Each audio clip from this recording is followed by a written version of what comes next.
네, 전국 이슈 자세히 짚어보겠습니다. 박성민 전 더불어민주당 최고위원, 송영훈 전 국민의힘 대변인과 함께하겠습니다. 어서 오십시오. 자, 오는 8.15 광복절 경축식에 이재명 대통령의 정식 임명식이 열립니다. 취임식이 아니라 임명식이라는 점이 이례적인데 국민이 임명장을 낭독하는 형식이라고요? 네, 맞습니다. 그리고 각 분야를 이끈 국민 1만 명을 초청한다라고 하고요. 네. 그리고 뭐 통상적인 대통령의 취임식과는 달리 해외 정상도 초청하지 않는다라고 합니다. 그러니까 마치 이제 국민을 위한 행사, 국민을 위한 자리가 될 것 같은 그런 모양새인데요. 네. 대통령을 직접 임명한다라는 게 결국에 저는 대통령께서 그간 강조해 오셨던 국민 주권 정부의 정신과도 맞닿아 있다라고 생각을 합니다. 결국 이 정부의 주인은 권력자인 대통령이 아니라 이 권력을 만들어준 국민이 주인이다라는 점을 강조하기 위한 의미가 담겨 있다라고 보입니다. 네, 말씀하신 것처럼 일반적인 대통령 취임식과는 달리 해외 정상은 초대하지 않기로 했고요. 역대 가장 많은 국민이 함께할 거다라는 게 이제 대통령실의 설명이었는데 어떻게 평가하십니까? 조기 대선으로 집권을 해서 정식으로 성대한 취임식을 치르지 못한 것에 대해서 이 대통령이 아쉬움이 있는 것은 알겠습니다. 그런데 그렇다고 하더라도 대통령은 사사로운 아쉬움보다는 공적인 요소를 먼저 생각해야 되는 자리입니다. 어쨌든 그런 성대한 행사를 열므로써 국민 세금이 더 쓰이지 않겠습니까? 그리고 이 광복절이라고 하는 게요. 광복, 말 그대로 우리 민족이 독립을 해서 빛을 되찾았다는 겁니다. 그런데 이 국민 임명식을 명목으로 야간에 기념식을 한다. 저는 이런 광복절 경축식에 선례가 있는지 알지 못합니다. 네. 오후 8시에 과연 이런 행사를 해야 되는가에 대해서도 한번 좀 짚어볼 필요가 있을 것 같고요. 무엇보다도 대통령은 어떤 성대한 취임식의 모습으로 국민에게 기억되는 것이 아니고 임기 동안에 무슨 일을 해서 퇴임할 때 어떻게 마치느냐 그것으로서 역사에 기록되는 겁니다. 이 대통령이 그 점을 좀 명심해 주셨으면 좋겠다라는 말씀을 야당으로서는 드리지 않을 수가 없습니다. 네, 이 광복절을 앞두고 정치권에서는 조국 전 대표의 사면론이 계속 거론이 되고 있는데 어제 우상호 정무수석도 관련 입장을 밝혔습니다. 정치인 사면에 대해서는 아직 검토하지 않고 있다라는 거였는데 그렇다면 이번 광복절 특사에서는 빠질 가능성이 높은 걸로 봐야 될까요? 사실 사면이라는 게 여러 가지 예측은 항상 나오지만 막상 그때가 돼봐야 아는 부분이 큽니다. 왜냐하면 네. 결국에는 사면권이라는 게 대통령 고유의 권한이고 대통령의 결단이 중요한 부분이기 때문에 어떤 여러 가지 의견들을 정무수석실에서 취합을 해서 올리고 명단을 올린다라고 하더라도 결국 그중에 누구를 할 것인지에 대해서는 대통령이 최종적인 결정을 하는 거거든요. 그래서 지금 상황에서 뭐 정치인이 아예 다 빠질 거다 혹은 조국 전 대표가 없을 거다 이렇게 예단하기도 어려운 상황이고 네. 그렇다고 해서 무조건 있을 거다라고 단정짓기도 어려운 상황이라고 생각합니다. 왜냐하면 그와 관련해서 대통령실에서 지금 마땅한 입장이 나온 게 없습니다. 뭐 조국 전 대표에 대해서 고려 중이다, 검토 중이다 이런 입장도 나온 바가 없고 네. 지금 우상호 수석께서 밝히신 내용을 보면 정치인 사면과 관련해서는 아직 검토하지 않고 있다라는 게 공식적인 입장이기 때문에 네. 지금은 어떻게 보면 조금 시기상조다라고 보는 시선도 있을 것 같습니다. 네,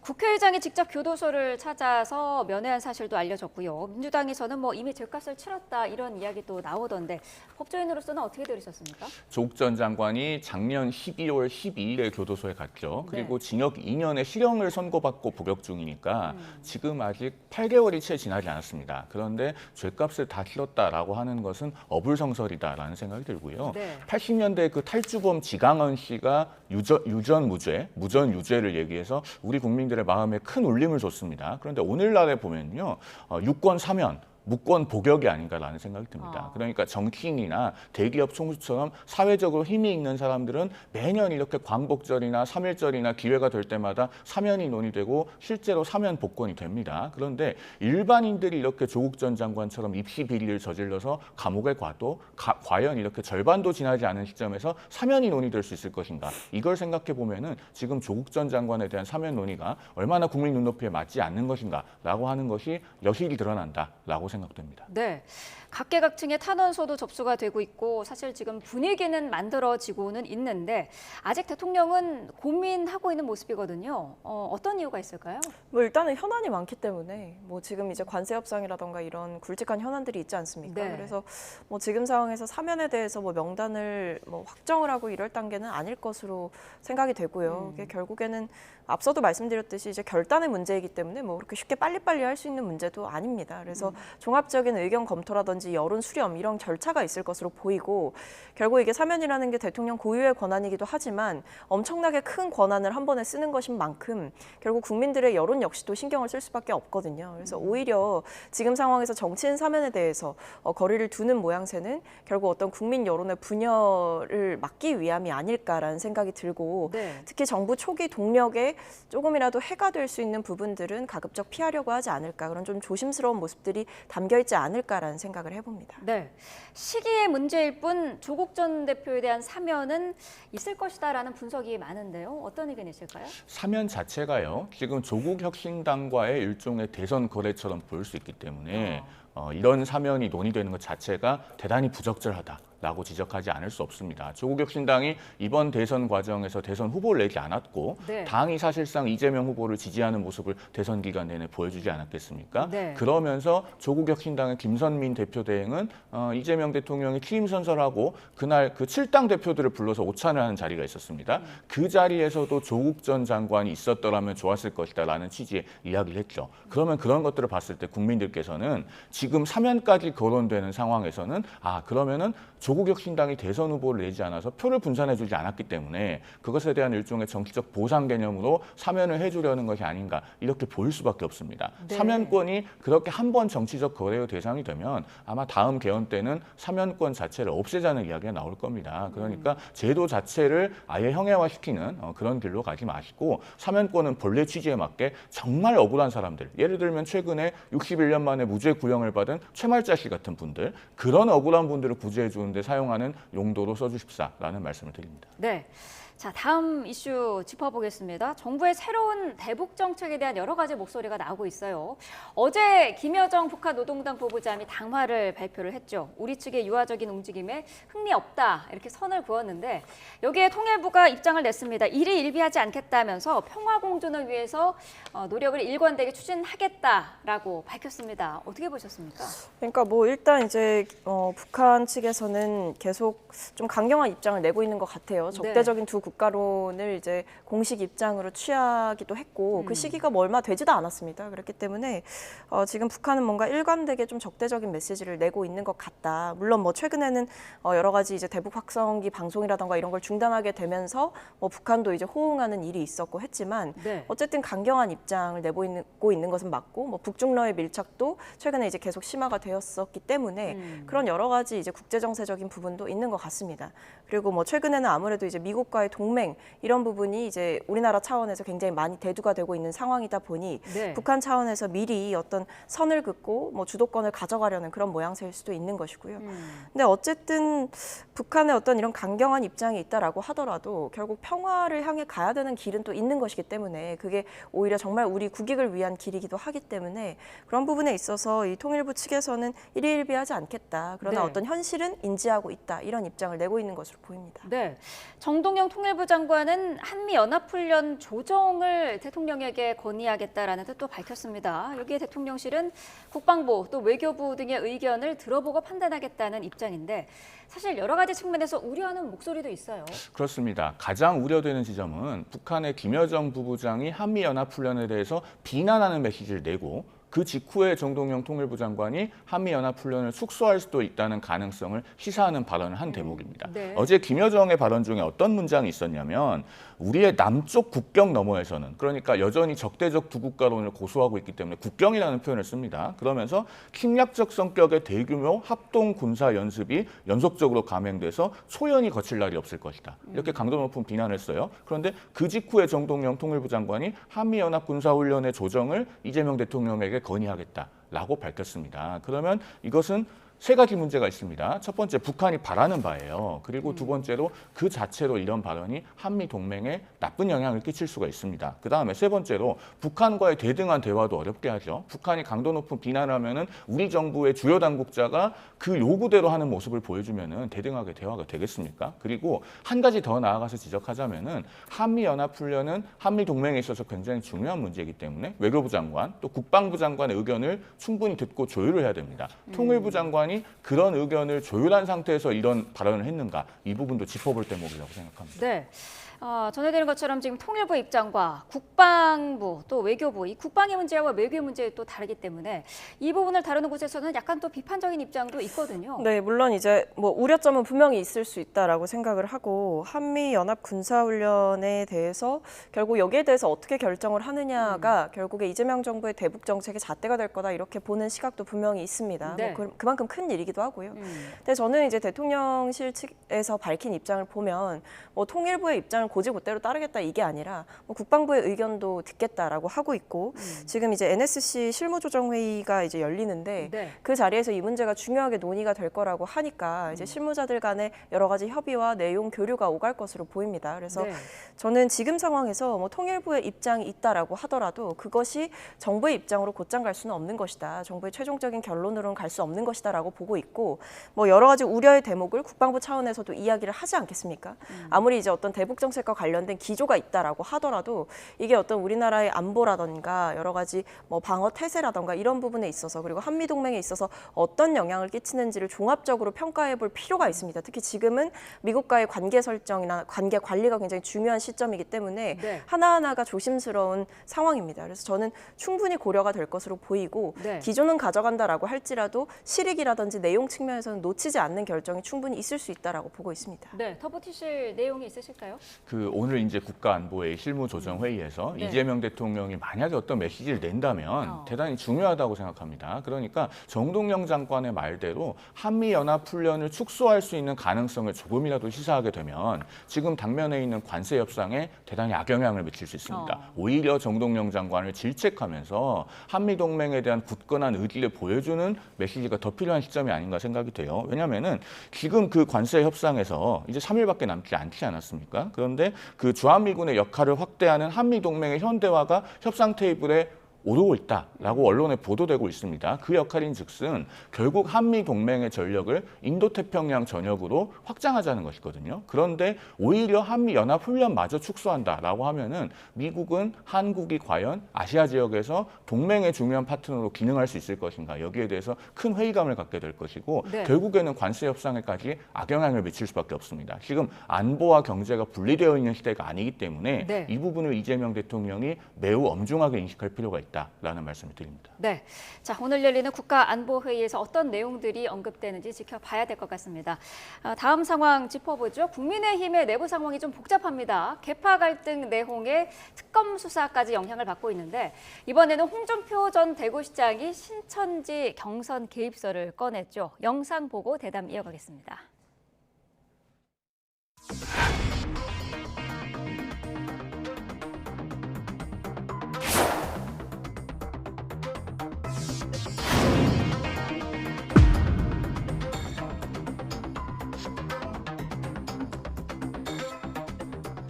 공당의 대선 후보를 가리는 경선이 특정 종교 세력의 조직적인 개입으로 훼손되었다면 용납할 수 없는 정당 민주주의 파괴입니다. 민주주의의 근간을 해치는 중대 범죄입니다.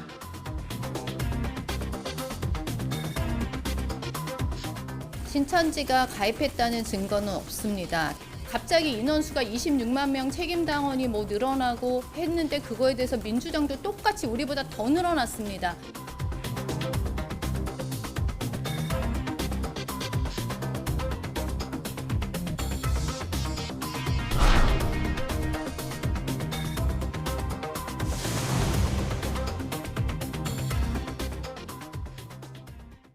네, 지금 당이 더 큰 혼란에 빠지는 그런 모습인데 국민의힘의 당내 분위기는 어떨까요? 일단 지금 민심을 회복하기 위한 그 쇄신의 과정이 상당히 험난하고 네. 그리고 또 특검에 연이은 압수수색도 닥치고 있는 상황에서 지금 이런 신천지 경선 개입설까지 불거져서 당이 조금 더 어려워진 상황인 것은 맞아 보입니다. 네. 그런데 이 신천지 경선 개입설이라고 하는 것은요. 물론 이런 집단 입당설에 관해서 그것이 사실인지 여부는 저는 명확하게 규명해야 된다고 생각합니다. 네. 다를 수 있다면요. 왜냐하면 뭐냐면 공당의 의사결정, 그것도 대통령 후보를 뽑는 과정이 특정한 목적을 가진 세력에 의해서 왜곡되거나 오염되는 것은 있어서는 안 되는 일이죠. 더더군다나 그런 세력이 현재도 당에 잔존해 있다면 일반 당원들로서는 대단히 자존심 상하는 일이 아닐 수 없습니다. 정확하게 규명은 해야 되는데 네. 다만 홍준표 시장이나 이만희 교주가 주장하는 바를 액면 그대로 믿을 수 있는가? 저는 그것도 좀 신중할 필요가 있다라는 말씀을 드리고 싶습니다. 일단 네. 이준석 대표 시절에 이 문제를 한번 조사한 적이 있는데 당시에 그 조직적 가입 정황이 확인되지 않았다고 하지 않습니까? 그리고 이만희 교주도 본인의 어떤 위세를 과시하고 정치적으로 목적하고자 하는 바를 얻어내기 위해서 자신의 어떤 역할이나 혹은 능력을 과장해서 이야기했을 수 있고 또 홍준표 시장 같은 경우에도 2022년 8월에 이만희 교주를 만난 뒤에 눈에 띄게 신천지와 가까워지는 모습을 공개적으로 보인 바 있습니다. 네. 22년 11월에는 신천지가 대구 스타디움에서 10만 명을 동원한 행사를 개최하는데 당시에 대구시가 이걸 허가를 해줬어요. 그리고 또 대구시가 홍준표 시장 이전에 신천지에 대해서 코로나19 관련 손해배상 청구 소송을 했었는데 홍 시장은 2023년 6월에 이것을 공개적으로 무리한 소송이다라고 언급하기까지 했습니다. 그런 점을 비추어 봤을 때 말을 액면 그대로 믿을 수 있는가 여기에 대해서는 조금은 의문부호가 그려지고 우리가 말을 액면 그대로 다 믿을 수 있다면 평론의 영역이 왜 존재하겠습니까? 말과 사실의 간격을 확인하고 그것을 메꿔주는 데 평론의 영역이 있는 것이 아닌가라는 생각도 아울러 해봅니다. 당대표 후보에 출마한 장동혁 의원이 이런 말을 했더라고요. 신도들도 정치 활동할 수 있다. 입당 사실 자체를 왜 문제 삼느냐 이런 내용인데 어떻게 들으셨습니까? 근데 그게 어떤 자발적인 입당이 아니라 특정한 선거에 영향을 미칠 명목으로 해서 조직적으로 동원을 시켰다라고 하면 이건 완전히 다른 문제죠. 네. 그러니까 자발적인 가입이 아니라 조직적이고 의도적인 계획적인 그런 동원이 있었다라고 하면 이건 문제가 될 수 있는 겁니다. 네. 그리고 뭐 사실은 지금 신천지뿐만 아니라 뭐 통일교와의 커넥션이 있는 것 아니냐 이런 의혹도 불거지고 있는 상황이고 지금 보면 뭐 액면 그대로 믿을 수 있냐라는 의문을 제기하시지만 사실 보면 정황은 좀 존재를 하죠. 네. 왜냐하면 일단 홍준표 시장이 신천지 교주 이만희 씨를 직접 만나서 들었던 내용이 있는 것이고 그 외에도 실제로 당시 대선 과정에서 당비를 원래 3개월을 내야 이제 그게 투표권이 생긴다라고 하는데 그때 당시 1개월만 납부를 해도 대선에 참여할 수 있게 잠시 조건이 완화됐던 때가 있었습니다. 네. 그러니까 그런 정황들 하나하나가 이런 내용이 아예 근거가 없는 것은 아니구나라는 생각을 하게 만들기 때문에 저는 이게 과연 근거가 없다라고 완전히 부인할 수 있겠느냐라는 생각이 있습니다. 네. 제가 좀 짧게 한 말씀만 드리면요. 정황만으로 예단하기는 곤란한 것이 민주당의 2021년 대선 경선 과정에서 권리당원 투표가 1차, 2차, 3차가 있었습니다. 그 당시 3차 경선에서 이낙연 후보가 놀랍게도 62%를 득표를 하고 이재명 후보는 28%밖에 득표를 못해서 더블 스코어로 이낙연 후보가 이긴 일이 있었습니다. 그 당시에 표차가 8만 5천 표 정도 났는데요. 나중에 2022년 2월에 가서 김어준 씨가 이 당시 3차 권리당원 투표 결과에 대해서 신천지 10만 당원이 개입했다라고 하는 개입서를 제기한 바가 있어요. 그러면은 그 3차 권리당원 투표는 이재명 후보가 당시에 대장동 게이트가 터져서 그렇게 진 건가요? 아니면 신천지가 대거 들어와서 그렇게 진 건가요? 그걸 하나 여쭤보지 않을 수가 없고 우리나라는 당원이 외국에 비해서 비정상적으로 많은 구조로 되어 있습니다. 2021년에 중앙선관위 통계를 보면요. 우리 국민의 20.2%가 당원이에요. 그런데 중국이 공산국가인데요. 공산당 당원이 전국 인구의 7.1%밖에 안 됩니다. 네. 민주주의 선진국인 영국은 인구가 7천만 명인데 인구의 2%만 당원이에요.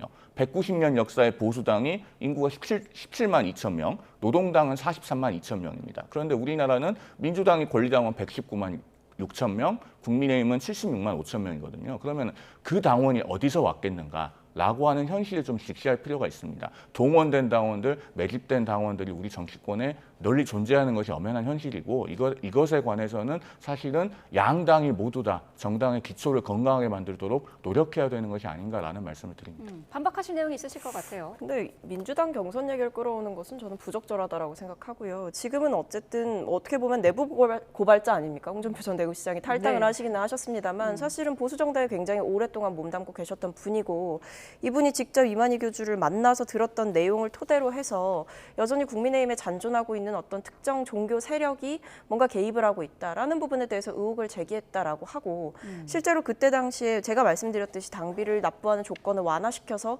누군가의 경선 개입이라든지 조직적인 집단의 어떤 개입을 가능하게 하는 그런 장치가 있었다라고 한다면 그걸 민주당의 경선과 비교해 볼 일은 아닌 것 같습니다. 그때 당시에 뭐 표차가 특정 지역의 경선에서 많이 났던 것은 맞습니다. 그래서 뭐 시시비비 논란이 있었던 것도 맞습니다. 하지만 네. 결과적으로는 거기에 승복을 했고 그 이후에는 뭐 정상적으로 진행이 다 됐습니다. 그리고 그건 말씀하신 대로 사실은 설에 불과했던 것이고요. 저희가 그때 당시에 어떤 특정 종교 집단과 연이 닿아서 혹은 특정 종교 집단이 개입할 수 있게 유리하게 조건을 변경하고 이랬던 게 없기 때문에 그것은 설에 불과한 것이다라고 생각합니다. 네, 국민의힘 이야기에 이준석 개혁신당 대표가 요즘 자꾸 언급이 되고 있습니다. 어제는 과거에 국민의힘 당대표 시절에 있었던 공천개입 의혹과 관련해서 자택에 대한 특검의 압수수색도 있었는데 이준석 대표는 시기가 공교롭다.